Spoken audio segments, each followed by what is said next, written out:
Some would say that not all who send friend requests in our Facebook accounts wants to become our true friends.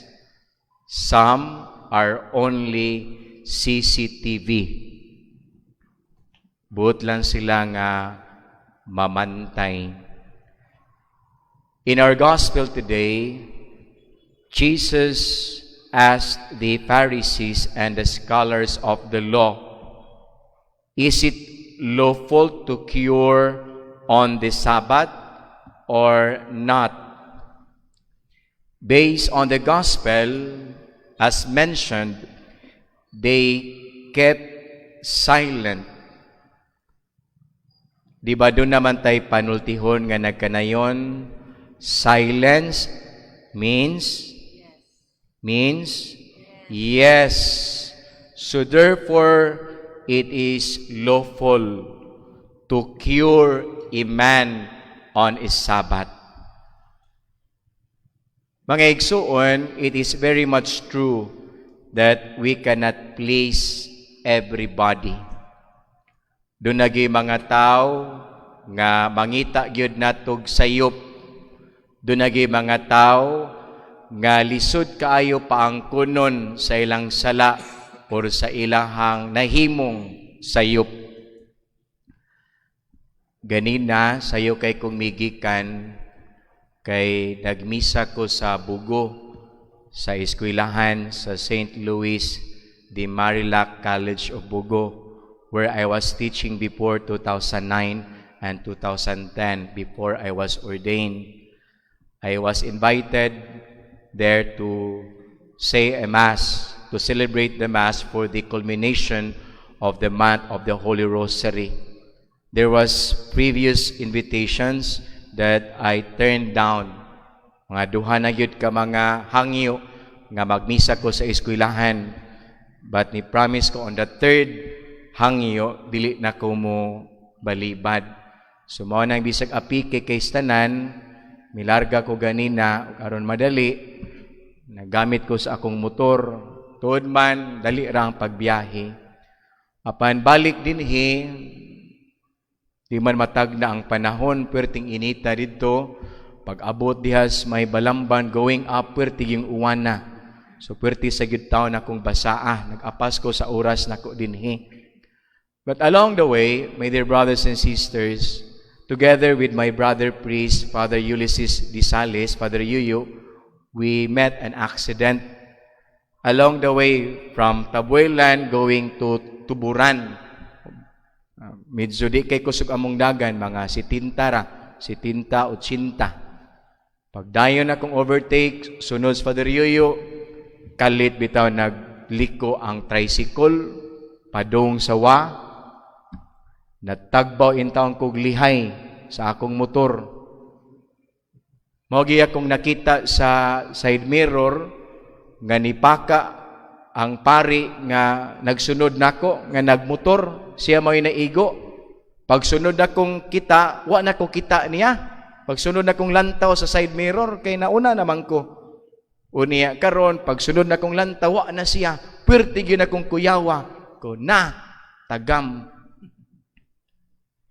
Salamat sa Dios paglingi nako sa wa, dito day siya naka niswerve la sa kalit ngadto sa padong sa gasoline station, and thanks be to God, wa mi mga unsa.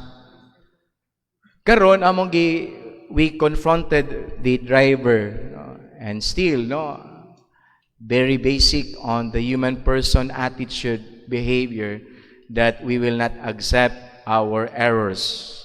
We always defend ourselves. The immediate response, ningon din siya nga, ni-signal ko nun siya, nga mo turn right siya. Sa akong tanaw, namong duhawa, gid mi kita, nga kanang ni-signal siya, kaya wa man say signal light. Ni-sinyas sa kuno sa kamot. Wata sa sigig argument, daghan ng mga tao nga atribido ba, mga hilabtanon, mga way labot bitaw sa iksina nga, musawsaw dayon. Mo na nga, we settle the problem, the commotions. We argue the person not because we want to prove ourselves that we are right and he is wrong. But we wanted that him would admit and warn him that next time, before you turn left or any turn, you watch first before turning. Because sometimes ang sayop sa mga driver, muliko daan, una sila mo tanaw. Tanaw una ka muliko. Muna'y gingon mga igsuon, kinibitang aksidente, no? Kita nga nag-amping, dunay uban, nga wa gyud mag-amping. My point is, sometimes, if we have this selfish attitude, we tend to defend our reputation, our name, no? Our status. No? This is what happened to the teachers of the law and the Pharisees, because they were the group nga nagtudlo nga it is not lawful, dili maayo nga kamo panahon sa adlang igpapahulay mo trabaho. May kay silang mubadlong sa uban, mo nang gibalikan sila sa Ginoo, mingon ang Ginoo, di ba kamo? Kung doon na mo'y kanding, baka, o bisan inyong anak, mahulog sa atabay, di ba inyo maning luwason? It means that life is more important than the law. Law must serve life. Brothers and sisters, before we kana bitawng singan anak, kana bitawng before ta murason ba, before ta muhatag og atong kaugalingong huna-huna, may sigurong mamalandong usa ta.